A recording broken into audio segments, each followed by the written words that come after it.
Hello friends, SG exam YouTube channel पर आप सभी का स्वागत है।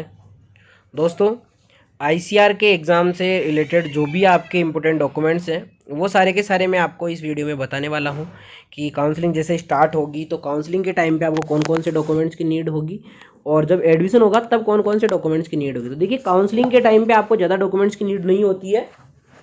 काउंसलिंग के टाइम पे तो कुछ ही डॉक्यूमेंट्स होते हैं, जैसे आपका एक तो कैटेगरी सर्टिफिकेट हो सकता है या कैटेगरी सर्टिफिकेट के नंबर से भी काम चल जाता है, वो 10th और 12th की मार्कशीट, इनसे आपकी काउंसलिंग हो जाती है और आधार कार्ड के अलावा आपको और किसी डॉक्यूमेंट्स की कोई ज़रूरत नहीं पड़ती है।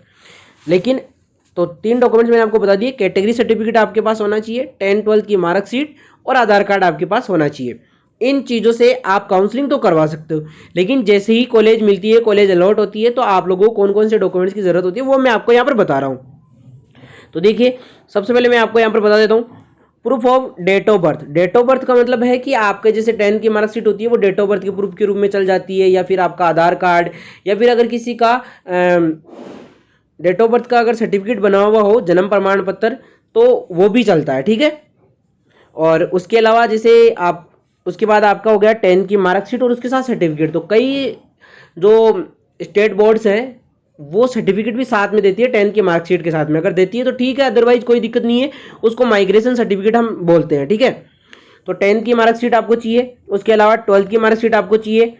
एक ध्यान रखना, आईसीआर का आपका एडमिट कार्ड होना जरूरी है। अगर नहीं है आपके पास एडमिट कार्ड तो एडमिट कार्ड डाउनलोड कर लीजिए, अदरवाइज बाद में प्रॉब्लम आप लोगों को हो जाएगी। उसके अलावा टीसी, ट्रांसफर सर्टिफिकेट बोलते हैं टीसी को, आपकी जिस भी स्कूल से या कॉलेज से आप पढ़ाई कर रहे हैं वहां से आपको टीसी लेकर आनी होगी। उसके अलावा कंफर्मेशन पेज और ऑनलाइन एप्लीकेशन, जब आपने फॉर्म भरा था तब आपको एक कंफर्मेशन पेज मिला था कि आपने आईसीआर का फॉर्म भरा है, तो वो पेज भी आपको चाहिए। उसके अलावा काउंसलिंग लेटर, जैसे आप काउंसलिंग करवा रहे हो तो अभी जैसे काउंसलिंग करवाओगे तो उस टाइम पे काउंसलिंग करने के बाद आपको कॉलेज फिल किया हुआ एक फॉर्मेट मिलेगा जिसमें आपने जितनी कॉलेज भरी है वो सारी की सारी, तो वो वाला पेज आपको चाहिए। एक अलॉटमेंट लेटर, जैसे आप काउंसलिंग करवाओगे, काउंसलिंग करवाने के बाद आपको कॉलेज मिल जाएगी कि जैसे ये वाली कॉलेज आपको मिल गई है, तो उसमें ऊपर ऊपर लिखा होता है कि जैसे मान लीजिए अगर किसी बच्चे को यूपी बांदा कॉलेज मिला तो बांदा कॉलेज लिखा हुआ, नाम लिखा हुआ होगा। अगर किसी को सेंट्रल यूनिवर्सिटी बीएचयू मिला है तो सेंट्रल यूनिवर्सिटी बीएचयू लिखा हुआ होगा।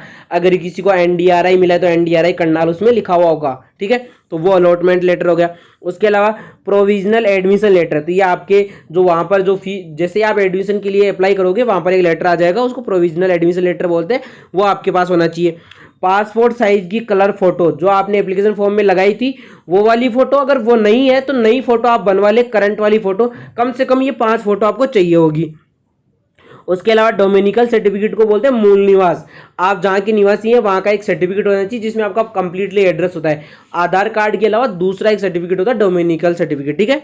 उसके अलावा कैरेक्टर सर्टिफिकेट, तो चरित्र प्रमाण पत्र, कई स्टूडेंट्स के टीसी में लिखा होता है गुड गुड, वेरी गुड, अच्छा, बहुत अच्छा, तो वही आपका करेक्टर सर्टिफिकेट होता है। अदरवाइज आप करेक्टर सर्टिफिकेट नया भी बनवा सकते हैं, किसी भी ग्रेजुएट क्या गजेटेड ऑफिसर से बनवा सकते हैं आप लोग, या फिर आपके जो भी सरपंच पार्षद होते हैं उनसे, किसी भी आप ऑफिसर से बनवा सकते हैं, या अपनी स्कूल से जाके बनवा लीजिए, कॉलेज से जहाँ से भी आप पढ़ रहे हैं अभी वहाँ से आपका ये बन जाता है, ठीक है।